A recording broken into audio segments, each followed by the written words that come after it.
Esselamu Aleyküm ve Rahmetullahi ve Berekatuhu. Hürmetli aziz izleyiciler. İnşallah biz bugün de yine sergide sizlerle yani ki malumat vermeye özümüze borç bildik.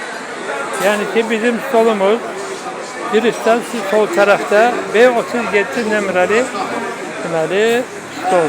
Bu da bak hediyelik. Ve inşallah sözüne serginin ahırında bir müşteri için biz bunu hediye edeceğiz. Bak burada muhtelif çerezler de var, güzel ballar da var. Bak bizim yeniden bir sizleri bizim analizlerle bize olan yani ziyaftada adedinin tayini ile sizleri yine bir tanış edirik. Yani ki may balı 29 onda 4'tü.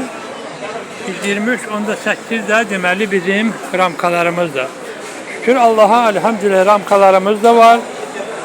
Her türlü ballarımız da var. Bu balların çeşitlerine yine biz sizleri tanış edeceğiz. Bak birinci süzüm olan may balıdır.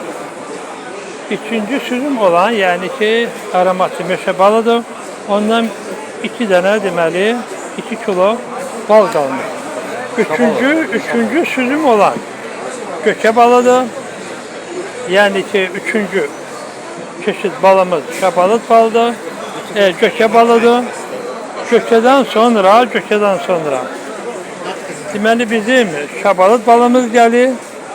Ve şabalık baldan sonra ahırıncı balımız olan deməli bunda Rus dilinde padevoy deyirlər. Azerbaycan dilinde gezengi balı deyirlər.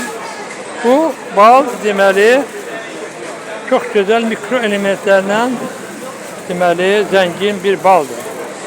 Bunda bu balda deməli ne var? Demir var, magnezyum var, mis var ve diğer deməli zengin demirlerine zengin olan balımızdır. Bizim ramka balımızda bak böyle bir bu baldan deməli numara götürülübdür. Onun şekli üstündedir. Şükür Allah'a böyle güzel deməli ramkalarımız da var. İnşallah tələsin serginin kurtarılmasına az kalıbdı. Kime ne kısmet olursa deməli alabilir. Bu da bizim macunumuzdur ki bu hususiyle onu qeyd etmesinden ötəri sizlerle adilini ayrıca videonu paylaşmaya inşallah niyetteyiz. Bu macun çok güzel, effekti macundur. Bu macunun terkibinde deməli çörek otu, onun yağı ve çörek otunun yağı deməli ud hindi, alma sirkesi ve bal var. Ben onu 7-8 ildir özümde tətbiq edirəm, istifade edirəm. Bu macunun yani xeyrini elhamdülillah indiyə kimi biz görmüşüz. Bizde yeni harranmış, geçen ilki harranmış balımız vardı ve propolisimiz vardı. Propolisimiz böyle bitmişiz. Böyle ham mal şeklindedir. Onun hazırlanması şekli internette siz tanış olabilirsiniz. Deməli onun 3 forması vardır hazırlamasında. Propolisin yani ki yağda hazırlanması var, suda hazırlanması var, bir de spirtte hazırlanması var.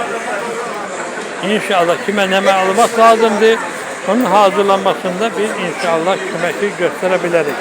Hələlik bu kadar. Sağ olun, salamat kalın.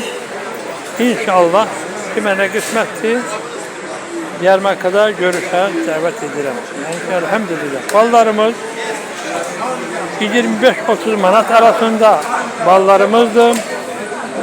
Orta qiymətdə biz onları satırıq. Ama ki keyfiyyət cəhətdən bu